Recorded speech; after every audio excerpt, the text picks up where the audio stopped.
Today we are looking at the short-lived HyperReal line.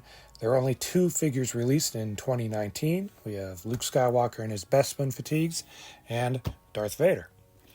Now this line did not do well, probably because collectors just didn't really need a whole nother scale to start collecting shortly after the Black Series 6-inch line was released. There was also complaints about the rubber being used on the figures wearing out after being moved around so much or being posed in one spot for too long. And then the price point itself was a little on the high end. I believe these were originally priced at $100 each. And once they didn't sell, lots of discount retailers picked them up. I grabbed them from Ollie's. I think places like Kids Warehouse still has the Luke left. The Darth Vader sold decently well on the aftermarket afterwards, but you couldn't get rid of the Luke.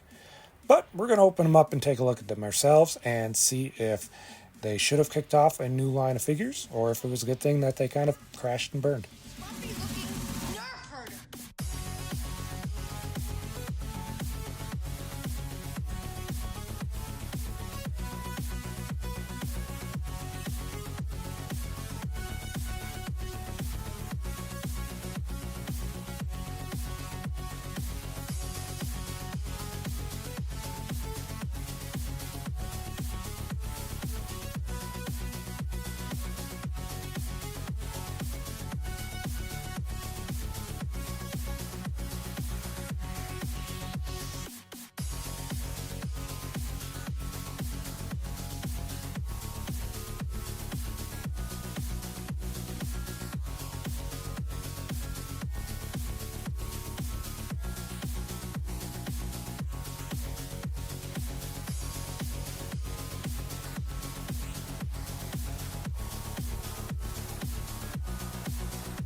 And here we have the hyper-realistic Darth Vader and Luke Skywalker.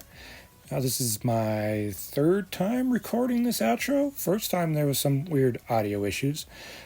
Second time I kind of realized I spent the whole outro kind of really just complaining about how useless these figures are when not actually reviewing them. So, 3rd time's the charm. These figures are kind of useless. I mean, they're a failed line. You really don't have any reason to collect them because they're not going to make any more in this scale. But that doesn't mean they're horrible figures. They're okay, especially if you got them for the discounted price. But do you really need them if there's not going to be any others in this size, right? I think my main issue with both these figures is the rubber material they used for the clothes. It feels weird. It also seems to attract dust. And I've seen a lot of other reviews mention that if you hold them in a pose for too long, they start showing stress marks where the figure is bent at if you do too extreme of joint bending. Luckily, neither of my figures have gotten any stress points so far, but, I feel like it's only a matter of time since that seemed to be a point that a lot of different reviewers were hitting. Hopefully it doesn't. Maybe they'll be fine for the time that I have them, but we'll see. Would have been nice for Vader's cape to be wired instead of pretty thin material, really. I feel like something's going to poke a hole in it accidentally sooner rather than later. As far as accessories go, they both come with a bunch of interchangeable hands for various poses. Vader comes with a hand deflecting a blaster bolt effect, which I'm assuming that means that we would have gotten a Han Solo along down the line at some point. They both come with lightsabers with the blades detachable. Luke comes with his blaster.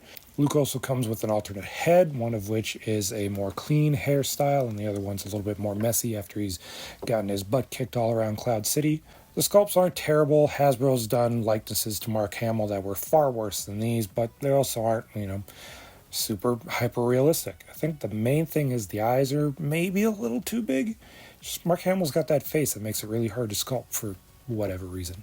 And that's the other thing. If you want to highlight that your figures are hyper-realistic, maybe don't do awful CGI renders on your box art. Like, show us what the actual figures look like so that way we could see that, yeah, those look really, really real. The Vader box isn't so bad just because it's Vader and he looks more machine than man, but the Luke one just renders comes across as lazy to me whenever anybody does it, whether it's Mattel with the Jurassic Park figures or Hasbro with these hyper-realistic figures. As far as posability goes, they're kind of limited, which is unfortunate. I can kind of get Vader to hold the lightsaber two-handed, but it feels like I'm putting way too much stress on the joints and something's going to pop out if it holds it for too long, so he's just going to have to hold it one-handed. Luke can do two-handed. He's got a little bit more posability just because he doesn't have the bulky armor on, so he's got a little bit more movement, but the packaging itself warns you against over-posing and overstraining the joints, and the joints are really tough. They're a metal skeleton, I believe, so they are tough to bend. It really feels like I'm going to snap something, so I'm kind of very cautious around them. And for the price point they were trying to charge for them, they really needed to make sure their quality control was up to snuff. And unfortunately, my Vader's got a little bit of silver paint on the top of his little nostril part there on his mask that seemed to be pretty common with all the Vaders, at least the 3 Vaders in the batch that I saw at Ollie's when I bought this. So, that being said, I don't hate them. I do kind of wish it had been a more successful line. It would have been a nice little bridge between cheaper Hasbro figures and the more high-end sideshow figures. Something that feels a little bit more higher quality, that you don't have to spend as much to get that super fine high quality. I think if the price point had been the $50 that they ended up being, that I probably would have supported this line, because for $50, what you get here is not bad. And they do look pretty decent on a shelf. I do actually have them sitting on the corner of my desk for the time being, just until, maybe I swap them out for something else. But otherwise, I don't mind seeing them there all day. So if you missed out on these, even when they were discounted, there's no real reason to track them down. You can let them slide on by. They're more an anomaly than anything now at this point. So if you just want to have, one of every scale ever made, then I guess pick them up. But otherwise, you don't have to worry about having missed them. Alright, next time on my Lego unboxing, I am putting together the El Dorado Fortress, a new throwback set to the classic Pirates line. Looks awesome. I'm pretty excited to build it. As I've talked about previously, Pirates is one of my favorite lines next to Castle. So we are going to put that together next time. Till then, stay safe. Happy hunting.